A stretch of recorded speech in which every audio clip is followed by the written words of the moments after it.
আসসালামু আলাইকুম রহমতুল্লাহি ওয়া বারাকাতুহু।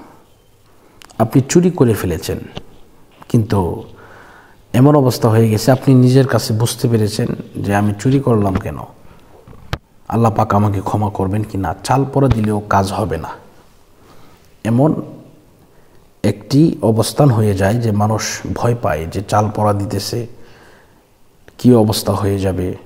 ওই সময় মানুষ কিন্তু আল্লাহর কাছে তওবা করে, ক্ষমা চায়, এরপরে কিন্তু বাধ্য হয়ে চাল পড়া খেতে হয়। খাওয়ার পরে কিন্তু মানুষের এমন অবস্থা হয়ে যায় যে তাদের মুখ দিয়ে কথা বের হয় না, তাদের বিভিন্ন ধরনের সমস্যা হয়ে থাকে। এখন আপনাকে এমন অবস্থায় যদি পড়তে হয় যে আপনাকে চাল পড়া খাওয়াবে, আপনি চুরি করেছেন, তাহলে আপনি কি করবেন? জি হ্যাঁ, অবশ্যই আপনি ইনশাল্লাহ তওবা করবেন এবং কিছু তদবির আছে এগুলো করতে হবে, তাহলে আপনাকে তাৎক্ষণিক কোনো কিছু করতে পারবে না ইনশাআল্লাহ।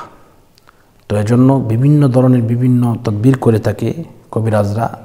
যদি আপনি সত্যিকারের চোর হয়ে থাকেন, আপনার বিশাল ক্ষতি হতে পারে।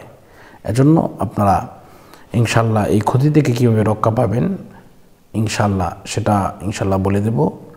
আর আপনারা যদি যোগাযোগ করতে চান এই নম্বরে যোগাযোগ করবেন, তাহলে আর কিচ্ছু হবে না। আল্লাহ পাক, আপনি তওবা করবেন এবং আমার সাথে যোগাযোগ করবেন, দেখবেন ইনশাআল্লাহ আপনার কোনো ধরনের কোনো সমস্যা হবে না।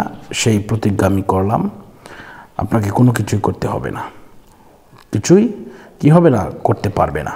তাহলে আমার সাথে যোগাযোগ করতে হলে এই নম্বরে যোগাযোগ করবেন 016-430-63744। আমি আবারও বলছি 016-430-63744। তো এইভাবে আপনি যদি যোগাযোগ করেন, দেখবেন ইনশাআল্লাহ আল্লাহ পাক আপনার মনের বাসনা কবুল করবেন। আপনি ইনশাআল্লাহ আপনার দ্বারা কোনো কিছু ক্ষতি হবে না, আপনাকে কেউ কোনো কিছু ক্ষতি করতে পারবে না। না হয় বিভিন্ন ধরনের কবিরাজরা তারা বিভিন্ন ধরনের তদবির করে আপনার এমনও ক্ষতি করতে পারে যে আপনার জীবন নাশের হুমকি পর্যন্ত হয়ে যেতে পারে। এজন্য সবসময় খেয়াল রাখবেন, আপনি যা করছেনই, আপনি আল্লাহর কাছে তওবা করুন আর এই দোয়াটা পাঠ করবেন। আস্তাগফিরুল্লাহ রাব্বি মিন কুল্লি যামবি ওয়া আতুবু ইলাইহি লা হাওলা ওয়ালা কুওয়াতা ইল্লা বিল্লাহিল আলিয়্যিল আযীম।